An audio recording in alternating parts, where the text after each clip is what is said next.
Il était une fois, au cœur d'un petit quartier populaire d'Afrique de l'Ouest, une église modeste aux murs fissurés, aux bancs branlants et au silence pesant. On l'appelait la mission du salut céleste, mais dans tout le quartier, personne n'y croyait vraiment. Pas même ceux qui l'avaient vu se construire. À sa tête se tenait le pasteur Landry. Un homme dans la quarantaine, toujours bien habillé, costume ajusté, Bible à la main, regard sévère, mais derrière cette façade de sainteté se cachait un homme rongé par la frustration.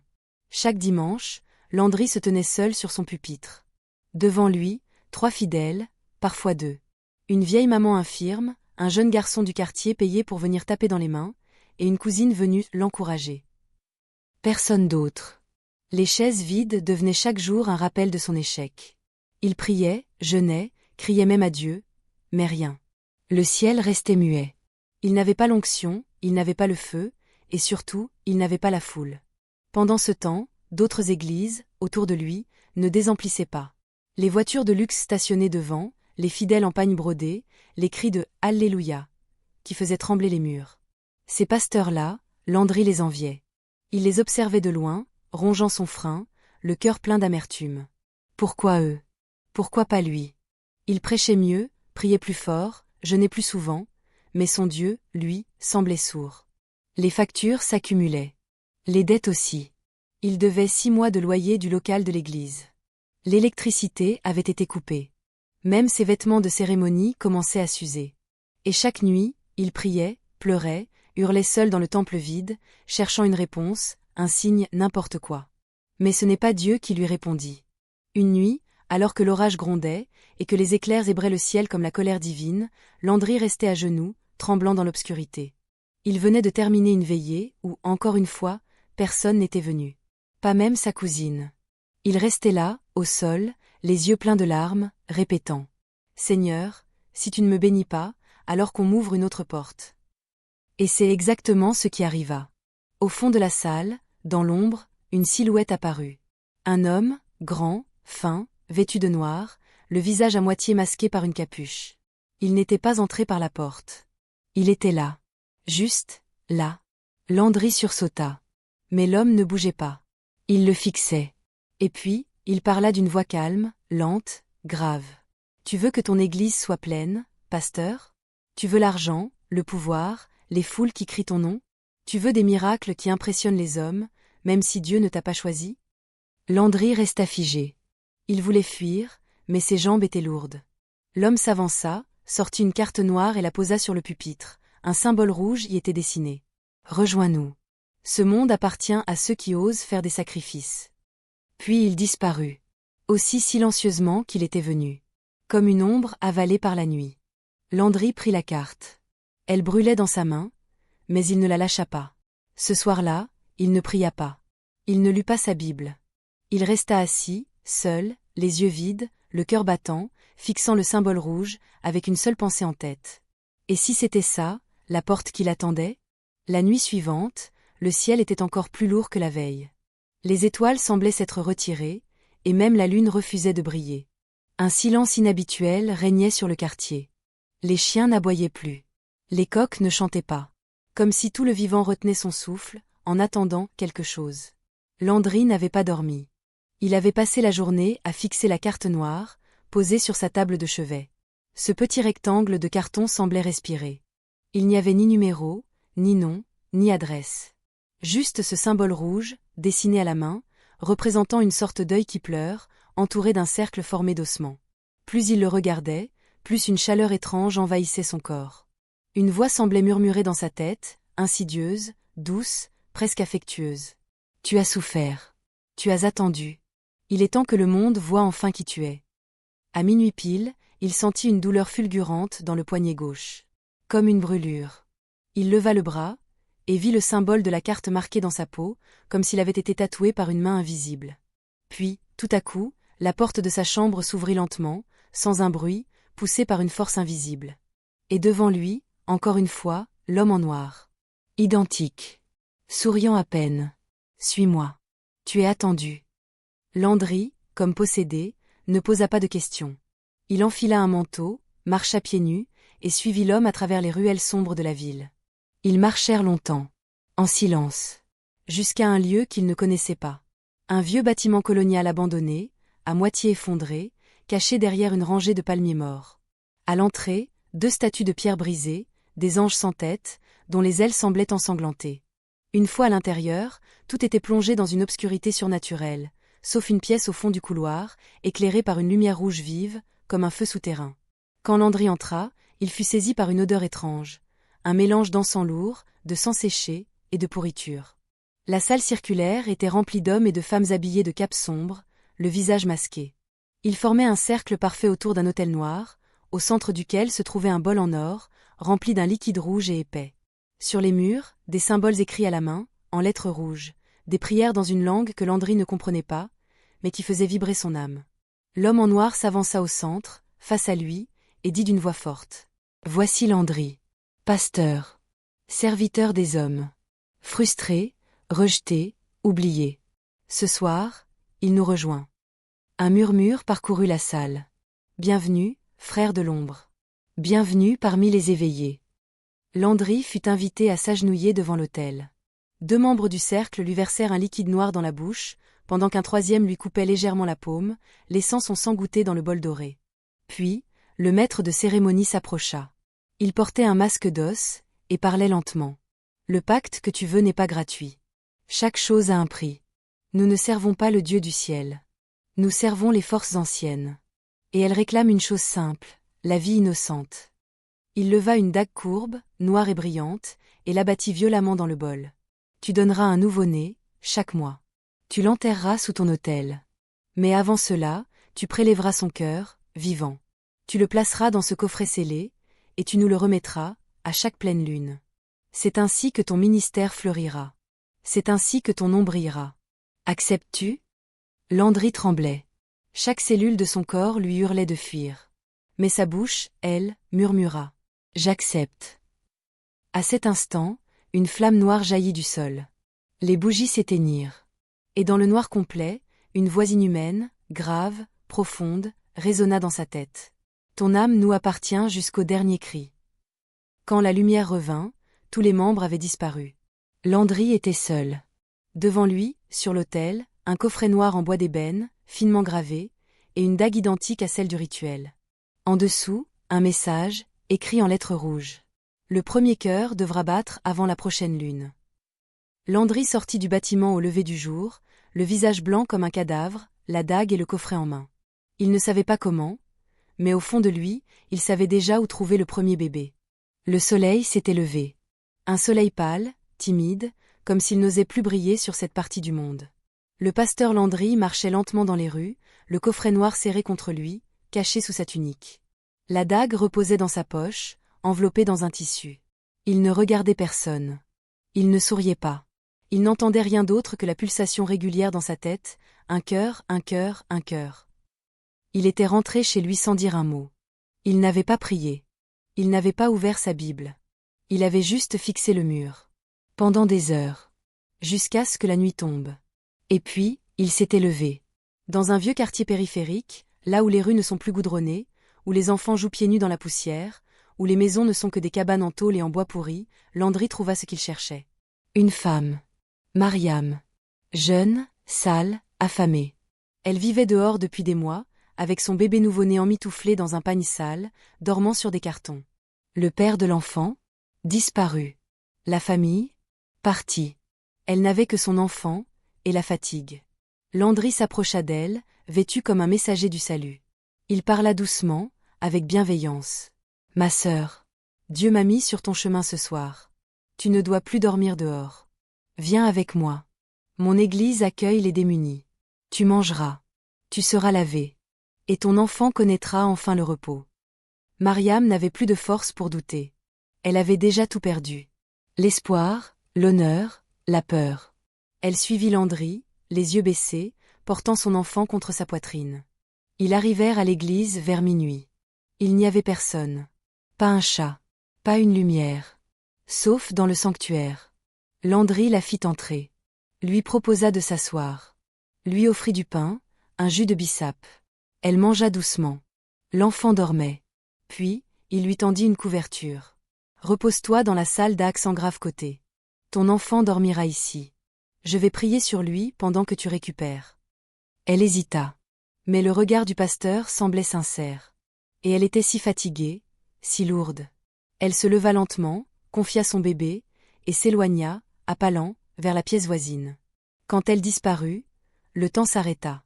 Landry ferma les yeux. Puis il ouvrit le coffret. Une odeur âcre en sortit. Il en sortit la dague. Elle était chaude, vibrante. Comme vivante. Il déposa l'enfant sur l'autel. Il tremblait. Son cœur battait à tout rompre. Seigneur, pardonne-moi. Mais c'est le sol qui répondit. Un grondement sourd, venu d'en bas. Comme si l'église elle-même retenait son souffle. La croix au-dessus de l'autel se mit à saigner. Une goutte. Puis deux. Puis un filet. Landry ferma les yeux. Et frappa. Le cri fut bref. Trop bref. Puis, plus rien. Il prit le petit cœur. Le plaça dans le coffret. Le coffret se referma de lui-même. Et aussitôt, une chaleur incroyable envahit la pièce. L'autel se mit à luire d'une lumière dorée. Les murs tremblèrent. Et la croix arrêta de saigner. Mariam, dans la pièce voisine, dormait d'un sommeil surnaturel. Quand elle se réveilla le matin, elle n'avait plus de souvenirs. Elle crut avoir rêvé. Elle retrouva une lettre à côté d'elle. Dieu a rappelé ton enfant. Mais il t'aime encore. Pars, et ne reviens plus ici. Mariam repartit, les larmes aux yeux. Et jamais personne ne la revit. Le dimanche suivant, l'église était pleine. Oui, pleine. Des dizaines de personnes étaient venues. Par curiosité d'abord. Mais à peine avaient-ils franchi la porte qu'ils se sentaient bien. Un poids se levait de leurs épaules. Une paix étrange descendait sur eux. Et Landry prêcha comme jamais. Sa voix résonnait avec autorité. Ses mots pénétraient les cœurs. Des femmes tombèrent à genoux en pleurant. Des hommes criaient de joie. Des miracles se produisaient, un boiteux marcha, une aveugle vit. À la fin du culte, les dons affluaient. En liquide, en bijoux, en promesses. Les gens juraient avoir rencontré le véritable homme de Dieu. Mais ce que personne ne savait, c'est que sous l'autel, un petit corps était enterré. Sans cœur. Et que chaque bénédiction, chaque offrande, chaque acclamation, était payée en sang innocent. La semaine passa. Et Landry n'avait plus de doute. Ce qu'il avait vu, ce qu'il avait vécu, c'était réel. Il reçut un message le mercredi soir. Un message anonyme, glissé sous la porte. Une simple phrase, écrite en rouge. Le premier cœur fut accepté. Prépare le second. Et avec ce mot, un autre coffret. Vide. Prêt à être rempli. Mais cette fois-ci, Landry n'eut même pas besoin de chercher. Le jeudi, une fidèle nouvelle vint le voir à la fin du culte, tenant un bébé. Elle pleurait. Pasteur, j'ai besoin de prière. Le père de mon enfant m'a rejeté. Je ne sais plus quoi faire. J'ai songé à l'abandonner. Mais je sens que vous êtes un vrai homme de Dieu. Landry sourit. Doucement. Il posa la main sur sa tête, et dit. Ma fille. Dieu t'a envoyée. Laisse-moi t'aider. Ce soir-là, le deuxième sacrifice eut lieu. Plus rapide. Moins de tremblements. Moins d'hésitation. Le cœur fut remis. Et l'église doubla de taille. Mais au fond de lui, Landry savait déjà. Il n'y aurait pas de retour. Il était désormais lié. Chaque sourire qu'il recevait, chaque main tendue, chaque amen crié avec foi, chaque billet qu'on déposait devant lui, était taché de sang. Et le sol de l'église, lui, commençait à pulser. Comme un cœur. Un cœur caché. Enterré. Affamé. Le 3e mois était arrivé. Et avec lui, une église si remplie qu'on priait désormais dehors. Les fidèles venaient de tous les quartiers. Puis de toute la ville. Puis de l'étranger. Des gens dormaient sur le parvis pour ne pas rater la veillée du vendredi. Les journalistes étaient venus. Des pasteurs concurrents grincèrent des dents. Mais Landry, il savourait. Il avait changé. Fini l'homme maigre et fatigué, les cernes au bord du désespoir. Il portait désormais des costumes blancs immaculés, taillés sur mesure, des montres en or, et une chaîne autour du cou qu'il cachait sous sa chemise, un pendentif noir, en forme d'œil. Le même que celui gravé dans sa chair, sur son poignet. Sa voix aussi avait changé. Plus grave. Plus imposante. Quand il prêchait, le vent semblait s'arrêter. Quand il priait, les gens tombaient au sol comme frappés par la foudre. Et à chaque veillée, il ne manquait jamais de dire une seule phrase, regardant droit dans la caméra. Celui qui croit en moi, verra la gloire de Dieu. Mais ce que personne ne savait, c'est que la gloire en question venait des entrailles de l'enfer. Le troisième sacrifice fut le plus facile. Une adolescente, 17 ans, tombée enceinte trop tôt, rejetée par sa famille, hébergée par une tante qui ne voulait plus d'elle. Elle vint pleurer à l'église. Landry l'écouta, pria pour elle, et proposa de garder son bébé pendant qu'elle se remettait en place. Elle accepta, émue, croyant voir en lui un père spirituel. Mais la nuit venue, le rituel fut expédié. Plus de tremblements, plus de larmes, plus de prières. Landry se contenta d'ouvrir le coffret, de saisir la dague, et d'exécuter l'offrande. Une flamme bleue jaillit cette fois, plus puissante. Le sanctuaire tout entier trembla légèrement. Des bougies s'allumèrent toutes seules. L'air devint plus lourd. Et le lendemain, il fut invité à la télévision nationale. L'interview fut un triomphe. Costume blanc, Bible à la main, sourire brillant. On lui posa des questions sur ses débuts, son don, sa vision spirituelle. Il répondit avec aisance, charisme, assurance. J'ai été choisi. C'est Dieu qui m'a appelé pour cette génération. Les miracles ne sont pas le fruit du hasard, mais de la sanctification. Il ne mentait pas totalement. Il avait été choisi. Mais pas par Dieu. La semaine suivante, des politiciens vinrent dans son église, discrètement. Pour des bénédictions. Des prières de protection. Landry imposa ses mains, murmura des incantations dans une langue qu'il ne comprenait même plus, et leurs visages changèrent. Ils repartirent, changés. Plus froids, plus puissants, plus dangereux. Il fut invité à prier à la cérémonie d'ouverture d'un nouveau bâtiment administratif. Puis à bénir un commissariat.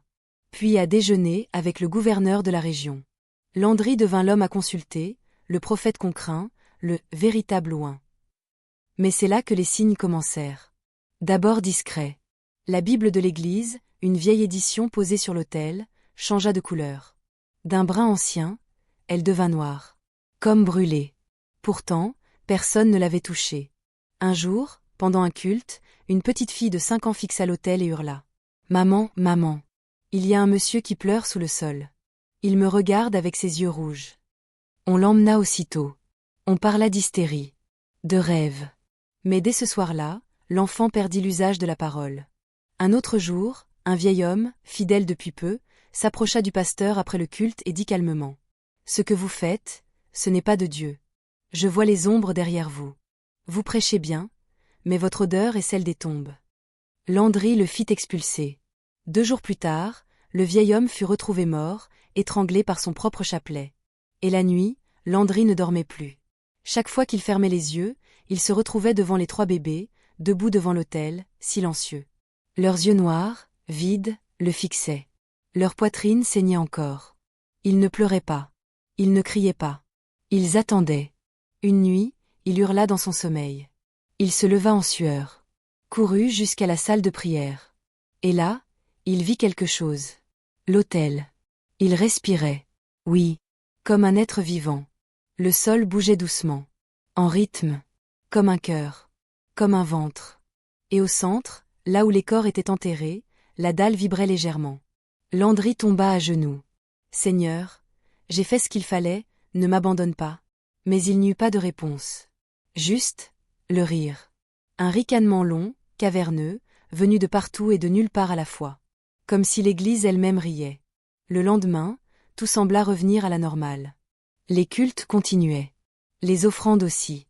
Landry tenait le rythme. Il prêchait avec encore plus de feu.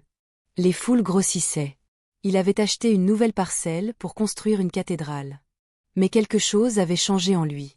Il n'avait plus besoin de lire la Bible. Les versets lui venaient seuls, mais souvent, déformés. Il disait « Le royaume des cieux est forcé, et seuls les violents le prennent. » Mais dans sa bouche, cela sonnait autrement. Comme une menace. Comme une promesse obscure. Les gens ne comprenaient plus les sermons. Mais ils pleuraient. Ils criaient. Ils tombaient au sol. Parce que l'esprit qui parlait n'était plus sain. Une nuit, alors qu'il se regardait dans le miroir, Landry se rendit compte que ses yeux n'étaient plus les mêmes. Ils avaient noirci. La pupille était dilatée en permanence. Comme si la lumière ne l'atteignait plus. Et quand il tenta de prier, sincèrement, pour la première fois depuis des semaines, ses lèvres refusèrent de bouger.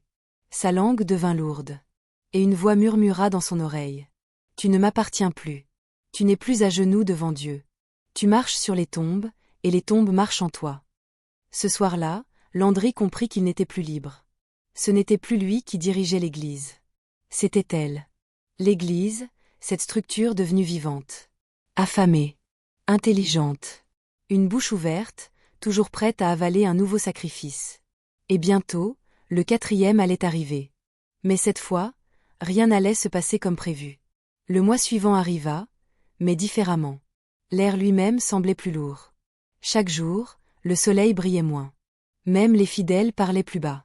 On disait que des gens rêvaient du pasteur, qu'il apparaissait la nuit, vêtu de blanc, les yeux noirs, murmurant des versets qu'il ne comprenait pas.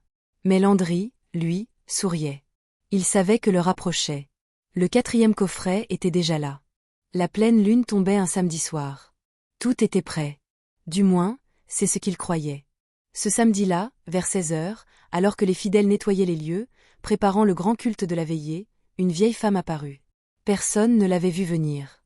Elle était vêtue de blanc, son visage couvert d'un foulard crème, ses yeux voilés mais puissants. Dans ses bras, un bébé. Un petit garçon, magnifique. D'une sérénité incroyable. Il ne pleurait pas. Il ne bougeait presque pas. Il regardait. C'est tout. Et pourtant, chaque personne qui croisait son regard sentait quelque chose bouger en elle. Elle s'approcha du pasteur à la sortie de son bureau, sans saluer, sans s'agenouiller comme les autres. « Il est pour toi. » Landry la fixa, surpris. « Qui est cet enfant ?» Elle sourit doucement. « Il est ce que tu as demandé. Ce que tu crois vouloir. Mais il est aussi ce que tu fuis. » Et sans un mot de plus, elle posa le bébé dans les bras du pasteur, puis disparut, littéralement. Oui, disparut. Devant tout le monde. Une seconde elle était là. La seconde suivante, plus rien. Pas d'ombre. Pas de pas. Rien. Landry aurait dû refuser. Avoir peur. Chercher des réponses. Mais il ne ressentit rien. Ou plutôt, il refusa de ressentir. Il emporta l'enfant, le posa dans la sacristie, et retourna prêcher. La salle était pleine à craquer. Des cris, des danses, des transes. Des gens parlaient en langue. Une femme s'évanouit dès que Landry posa sa main sur sa tête. La soirée fut puissante. Électrique. Surnaturelle. Mais au fond de lui, Landry n'attendait qu'une chose, la fin. Le moment où il pourrait exécuter le 4e rituel. Minuit. Tout le monde était parti. La lune était haute, parfaite, brillante. Il entra dans la sacristie, prit l'enfant dans ses bras. Il ne pleurait toujours pas. Il le regardait. Paisiblement. Comme s'il savait. Il l'amena dans le sanctuaire. Ferma les portes à clé. Alluma les bougies noires. Ouvrit le coffret. Sortit la dague. Son cœur battait plus vite que jamais. Il suait, tremblait, mais avançait. Il posa le bébé sur l'autel. Il leva la lame. Et frappa. Mais la lame ne pénétra pas. Elle s'arrêta net. Comme si l'air s'était solidifié. Il força. Rien. Il essaya à nouveau, plus fort. Toujours rien. Le bébé, lui, le regardait. Il ne bougeait pas. Mais ses yeux étaient devenus d'un blanc éclatant. Et Landry tomba à genoux. Il sentit une douleur foudroyante dans la poitrine. Une chaleur insoutenable. Sa main se mit à brûler, celle qui tenait la dague. Il la lâcha en hurlant. Et là, une voix remplit la pièce. Une voix ancienne. Grave. Claire. Mais qui semblait sortir du cœur de l'enfant lui-même. Tu es allé trop loin, Landry. Tu as pactisé avec les morts. Mais les vivants réclament justice.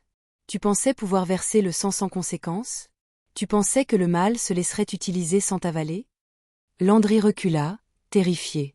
Il cria. « Qui es-tu » Et la voix répondit. « Je suis celui que tu as oublié.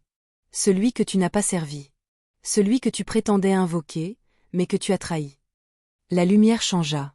Le sanctuaire entier se mit à vibrer. Les murs saignaient. Les croix se renversèrent d'elles-mêmes. Les bancs tremblaient. Et au sol, les tombes remuaient. Oui, les corps des 3 bébés enterrés se soulevaient lentement. Comme réveillés. Comme appelés. Landry voulut fuir. Il courut vers la sortie, mais les portes étaient verrouillées de l'intérieur. Il hurla.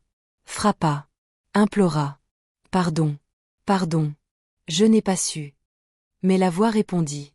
Le pardon n'est pas donné à ceux qui ont vendu des innocents. Et alors, Le bébé pleura. Une seule larme coula de son œil droit.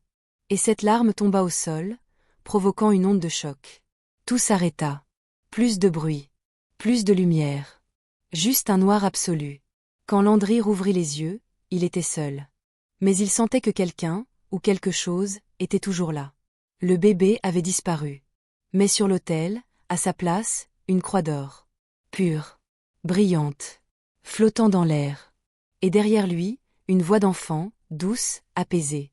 Le sang appelle le sang. Mais la lumière finit toujours par jaillir dans l'obscurité. Tu n'as pas pu me tuer, parce que tu ne peux tuer ce que Dieu a consacré. Landry tomba au sol, en larmes. Il se tordait, hurlait, implorait. Mais la voix ne répondit plus. Et les bougies s'éteignirent. Le lendemain matin, tout explosa. Des journalistes révélèrent que 3 enfants avaient disparu mystérieusement, tous liés à des femmes ayant fréquenté l'église. Une ancienne fidèle, traumatisée, parla en public.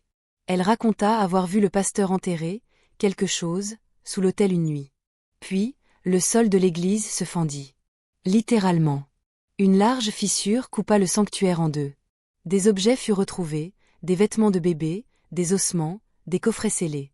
La foule, choquée, détruisit tout. Brisa les vitres. Mit le feu. Et Landry, disparut. Certains disent qu'il est mort dans l'incendie. D'autres affirment l'avoir vu, errant nu, dans la brousse, les yeux noirs, parlant seul, poursuivi par les ombres de ses victimes.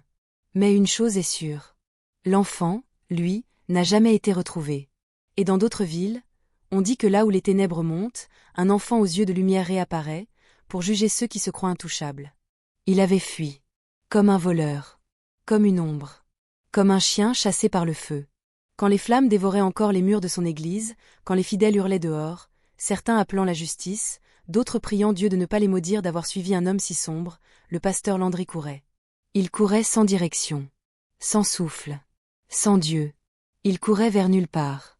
Il traversa les quartiers comme un fantôme. Son costume était en lambeaux, ses pieds nus saignaient, ses mains noircies par la suie et les péchés. Son visage avait changé. Ce n'était plus le visage d'un homme. C'était celui d'un damné. Ses yeux, autrefois vifs, étaient désormais éteints. Ses traits tirés, sa peau grise, presque flétrie. Il semblait avoir vieilli de 20 ans en une seule nuit. Mais ce n'était que le début. Landry trouva refuge dans un ancien entrepôt abandonné, à l'extérieur de la ville. Un lieu vide, sale, infesté de rats et de moustiques. Il s'allongea à même le sol, dans l'obscurité, espérant que la mort le prenne pendant son sommeil. Mais il ne dormit pas. Parce que les enfants venaient. Oui. Les 3. Chaque nuit. Ils ne parlaient pas.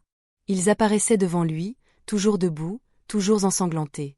Leurs visages sans expression, leurs regards figés, les trous béants là où leur cœur aurait dû battre. Et ils ne le quittaient jamais. Même quand il fermait les yeux. Même quand il se bouchait les oreilles. Même quand il priait. Surtout quand il priait. Car la prière ne sortait plus de sa bouche. Chaque fois qu'il essayait de dire Notre Père, sa gorge se serrait, comme étranglée par une main invisible.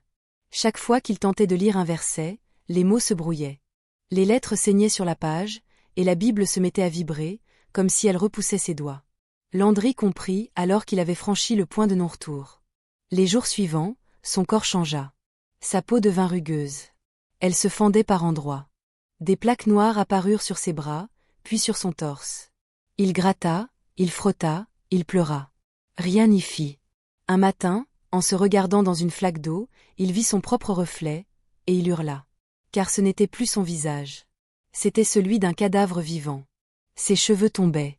Ses dents devenaient jaunes, puis noires. Ses ongles poussaient, tordus, comme des griffes. Mais le pire, c'était le cœur. Il battait. Oui. Mais à l'envers. Il le sentait dans sa poitrine. Une pulsation anormale. Comme un second rythme, désaccordé, contre nature. Un battement inversé, comme celui d'un autre cœur vivant à l'intérieur du sien. Il erra dans les rues, parlant seul, hurlant à la lune. « Reprenez-moi. Rendez-les-moi.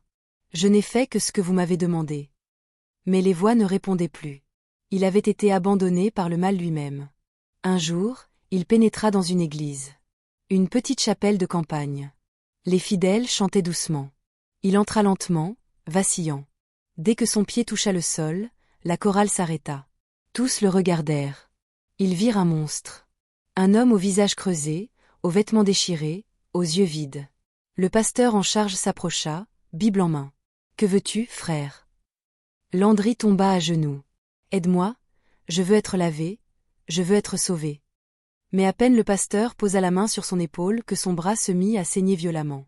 Il recula, terrifié. Ce n'est pas un homme. C'est un réprouvé. Sortez-le d'ici.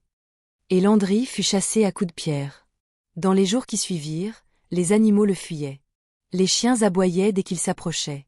Les enfants pleuraient sans raison en le voyant. Même les mouches ne se posaient plus sur lui. Il vivait désormais entre les mondes. Ni mort, ni vivant. Juste, dévoré de l'intérieur. Un soir, il croisa une vieille mendiante. Aveugle. Elle tendit la main, sans le voir. Une pièce, mon fils, une bénédiction. Il s'approcha. Et dès qu'il effleura sa main, elle sursauta. Elle le vit. Pas avec les yeux, mais avec l'âme. Elle recula en hurlant. Tu portes les cendres des innocents. Tu es suivi par ceux qui ne pardonnent pas. Fuis-toi toi-même si tu peux.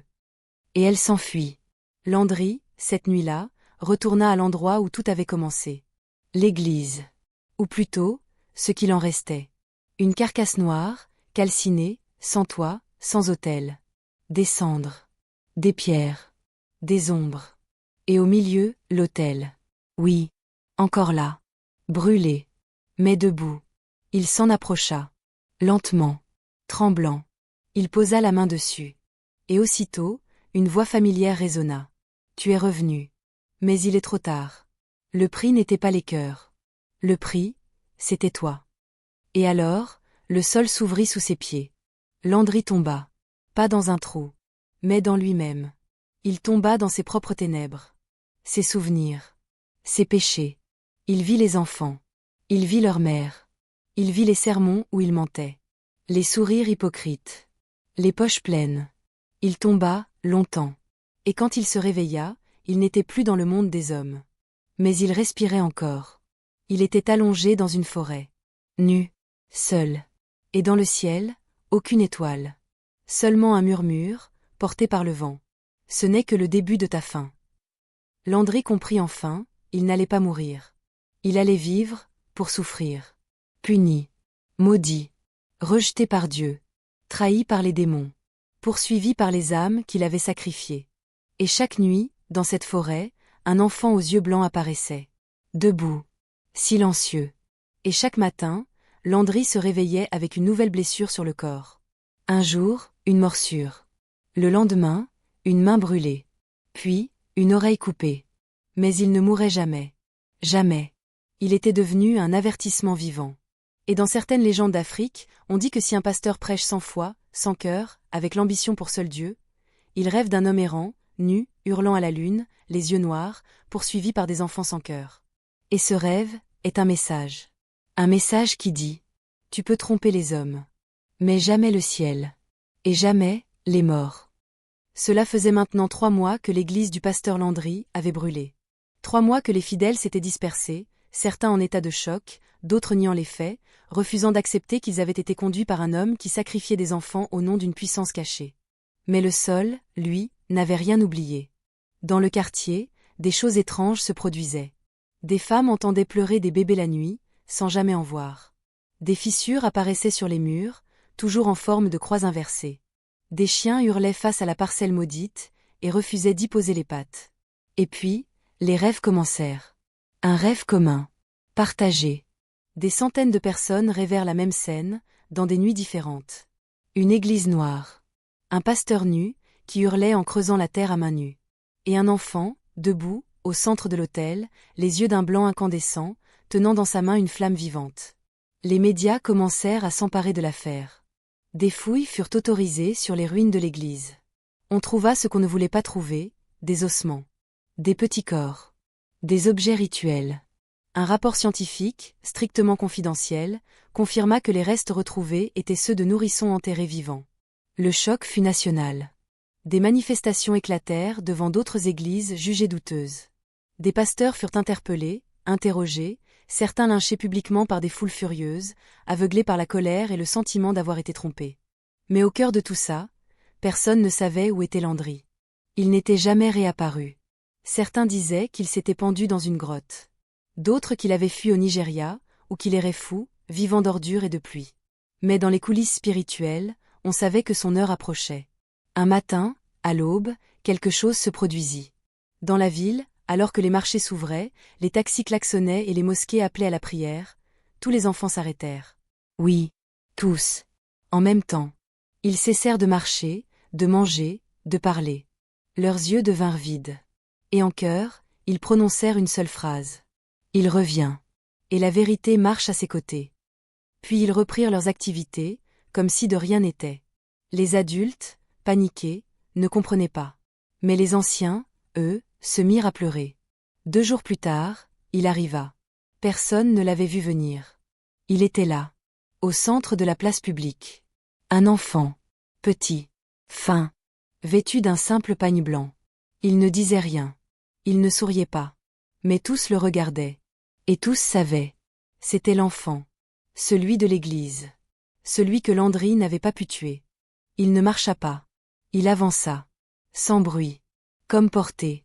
Il entra dans les ruines de l'église, désormais déserte. Il leva la main. Et le sol s'ouvrit. Pas une fissure. Pas un tremblement. Un autel entier sortit de terre. Et avec lui, les 3 enfants sacrifiés. Debout. Leur corps restauré. Leur visage serein. Leur regard, lumineux. Une foule commença à se rassembler. Des fidèles. Des anciens. Des journalistes. Des passants. Tous attirés, comme appelés. Il n'y avait ni cri, ni bruit. Juste une attente silencieuse. Et l'enfant parla. Sa voix n'était pas celle d'un enfant. Elle portait en elle l'écho de l'univers. Le ton de la justice. Le poids de la vérité. Vous avez suivi un homme sans regarder sa lumière. Vous avez fermé les yeux sur l'odeur du sang.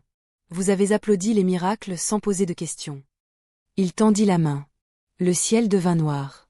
Un éclair tomba, frappant l'autel, et faisant apparaître le pasteur Landry. Il était agenouillé. Sale. Nu. Défiguré. Il tremblait. Ses yeux étaient noirs. Mais en le voyant, tous reconnurent son visage. Des hurlements éclatèrent. Des larmes. Des insultes.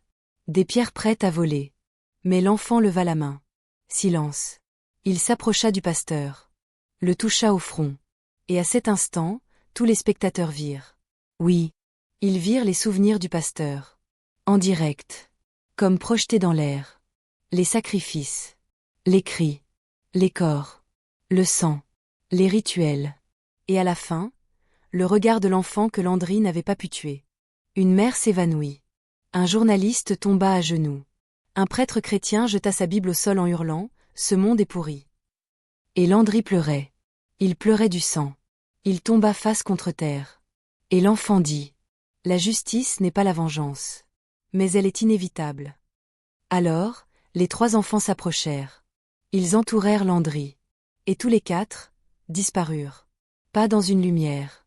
Pas dans une explosion. Mais dans un souffle. Comme si l'air lui-même les avait avalés. L'enfant resté seul regarda la foule. Puis, il parla une dernière fois. Ce monde cherche des prophètes, mais il oublie de chercher la vérité. La vérité, elle, ne cherche rien. Elle attend. Et quand elle se lève, aucun mensonge ne peut survivre. Et il partit. Marchant, cette fois. Vers la forêt. On dit qu'il ne grandira jamais. Qu'il marche de ville en ville. Qu'il entre dans les églises, dans les mosquées, dans les palais. Et que partout où il passe, les masques tombent. À ce jour, personne ne sait son nom. Mais partout, on le surnomme. L'enfant qui ne meurt pas.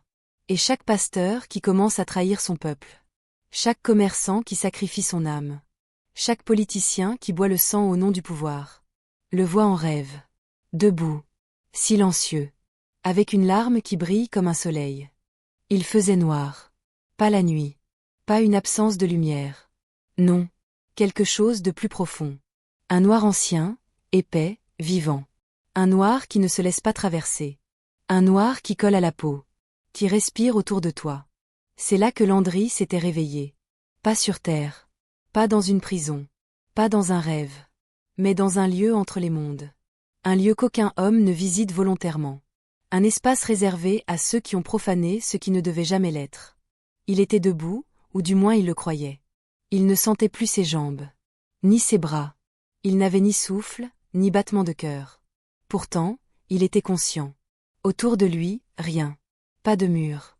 Pas de ciel. Pas de fond. Mais il n'était pas seul. Des présences. Des murmures. Des souffles sur sa nuque, sans qu'il n'y ait de vent. Et puis, les voix. Des voix d'enfants. Claires.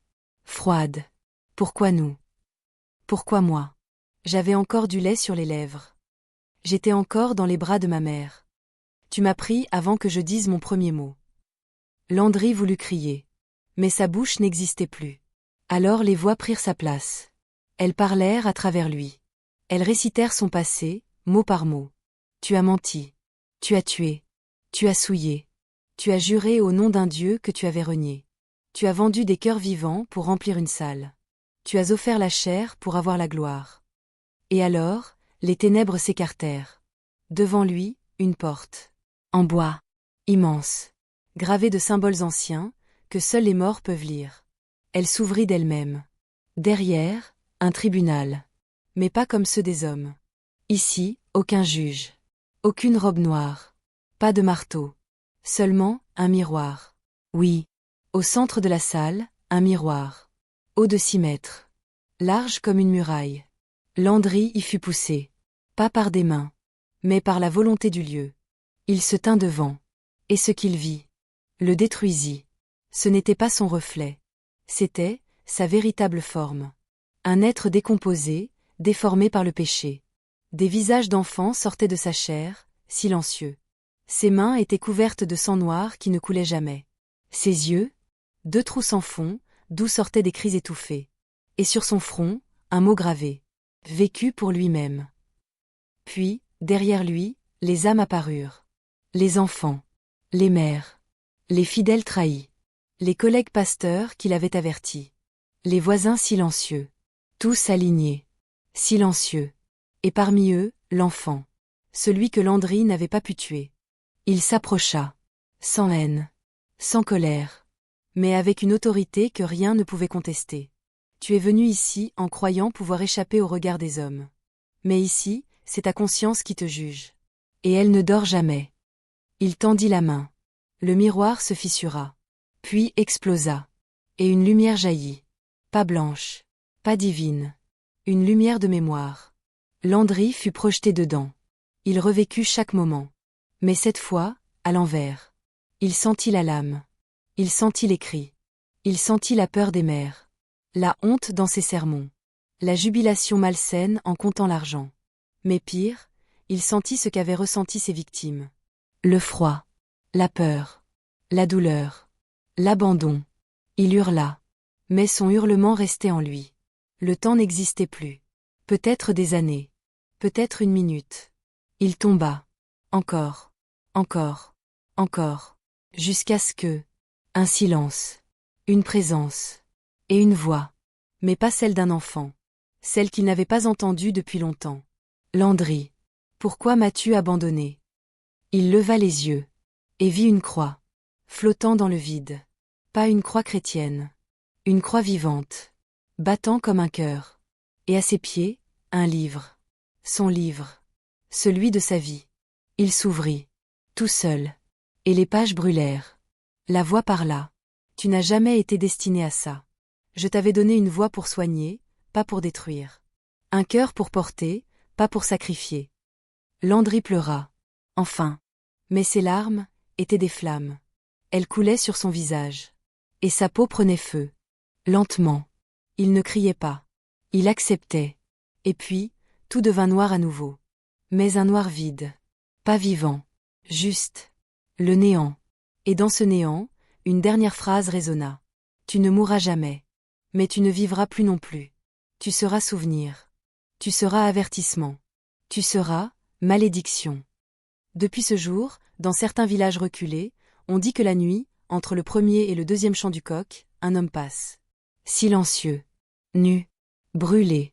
Portant une Bible en cendres. Et dans sa bouche, un cœur qui ne bat plus. Les anciens disent.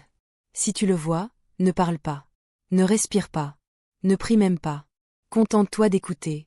Car c'est le son de ce qu'un homme devient quand il vend tout pour le monde, et oublie le ciel. Il ne mourut jamais. Et c'était bien là sa punition. Car certains châtiments ne viennent ni du ciel, ni des hommes. Ils viennent du silence. Du silence qu'on a ignoré. Des cris qu'on a étouffés. Des vérités qu'on a piétinées. Le pasteur Landry, autrefois acclamé, envié, adoré, n'était plus un homme.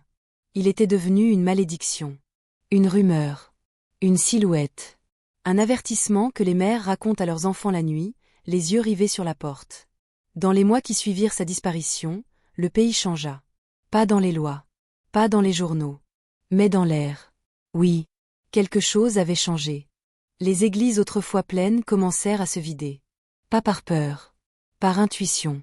Les fidèles disaient ressentir un froid, même sous le soleil. Des fidèles tombaient en transe, parlant une langue qu'aucun n'avait jamais entendue, criant entre les mots. Il marche. Il marche encore. Et il nous voit. Dans certaines églises, les croix se renversaient sans qu'on les touche. Dans d'autres, des cierges bénis explosaient au moment de la prière. Une assemblée vit un mur suinter du sang pendant la Sainte Seine. Une autre rapporta que leurs instruments de musique jouaient seuls la nuit, des mélodies que personne ne connaissait, mais qui faisaient pleurer les enfants dans leur sommeil. Et puis il y eut les apparitions. Des témoignages étranges, qui se ressemblaient. Un homme, debout au fond de la salle, regardant fixement le prêcheur. Nu, couvert de cendres, les bras ballants. Il ne parlait pas. Il ne bougeait pas. Mais tous les regards finissaient sur lui. Et quand on s'approchait pour l'interpeller, il avait disparu. Dans certaines régions, on le voyait marcher en bordure des routes, la nuit. Il avançait lentement, les pieds ensanglantés, un livre noir pendu à son cou, et un sourire fendu jusqu'aux oreilles. Il ne répondait jamais. Mais dès qu'il passait, le silence tombait. Les chiens pleuraient. Les poules mouraient. Et les femmes enceintes ressentaient un frisson glacial dans l'utérus. Un jour, un pasteur tenta de faire un exorcisme sur un possédé qui hurlait des versets inversés. Mais dès qu'il dit « Je chasse l'esprit par le nom de Jésus », le possédé ouvrit les yeux et murmura. Même Jésus n'ose pas poser les yeux sur lui. Puis il s'effondra, mort. Les anciens du pays commencèrent à comprendre. Ce n'était plus Landry. C'était le fruit de ses actes. Une forme nouvelle. Une entité née de l'accumulation de ses crimes, de sa trahison, de sa soif de gloire. Un esprit mi-homme, mi-mémoire. On l'appela de 1000 noms. L'homme sans cœur. Le prophète du néant. Le porteur de cendres. Le prière morte. Mais le nom le plus utilisé, dans les villages reculés, était l'écorché. Parce qu'on disait que sa peau n'existait plus. Qu'elle avait été arrachée par les âmes des enfants. Et que son corps, brûlé et saignant, reflétait les péchés de tous ceux qui le regardaient. Car oui, il était devenu un miroir. Un miroir maudit. Quiconque posait les yeux sur lui voyait son propre péché. Pas les grands. Pas les évidents. Les cachés. Les secrets. Les non-dits. Et cette vision suffisait parfois à rendre fou. Un commerçant véreux le croisa un soir. Il vendait des faux médicaments dans le quartier. Après avoir vu l'écorché, il s'enferma chez lui. Et se creva les yeux. Un politicien, accusé de trafic d'enfants, affirma avoir rêvé d'un homme qui lui offrait un cœur humain dans une assiette. Le lendemain, il se jeta d'un pont. Mais ce n'était pas qu'une punition. C'était aussi un message. Un rappel. Car dans certaines nuits, des veilleurs spirituels affirment l'avoir vu assis. En train de pleurer. Pas de douleur. Pas de peur. Mais de regret. Et dans son murmure, ils entendent toujours la même phrase. Je voulais juste être vu. Car tout avait commencé par là. Un homme ignoré. Un appel jamais entendu. Une prière sans réponse. Et c'est dans ce vide que s'était glissé l'ennemi. Mais désormais, Landry n'appartient plus à aucun monde. Ni au ciel. Ni à l'enfer. Ni à la terre. Il est devenu un passage. Un couloir vivant entre ce que l'homme prétend être, et ce qu'il devient quand il vend son âme pour le monde. Et les anciens disent encore. Là où les foules se rassemblent pour un homme et non pour Dieu. Là où le miracle remplace la vérité. Là où l'on bâtit des temples avec le sang des pauvres. Alors, il revient. On l'avait vu. On l'avait entendu. On avait même tenté de le comprendre. Mais jamais personne ne savait vraiment qui il était. Cet enfant que Landry n'avait pas pu tuer. Cet être que la lame refusait de blesser. Celui qui marchait sans bruit, qui regardait sans juger, et qui parlait peu, mais dont chaque mot pesait plus que 1000 sermons. Il avait disparu aussi soudainement qu'il était venu.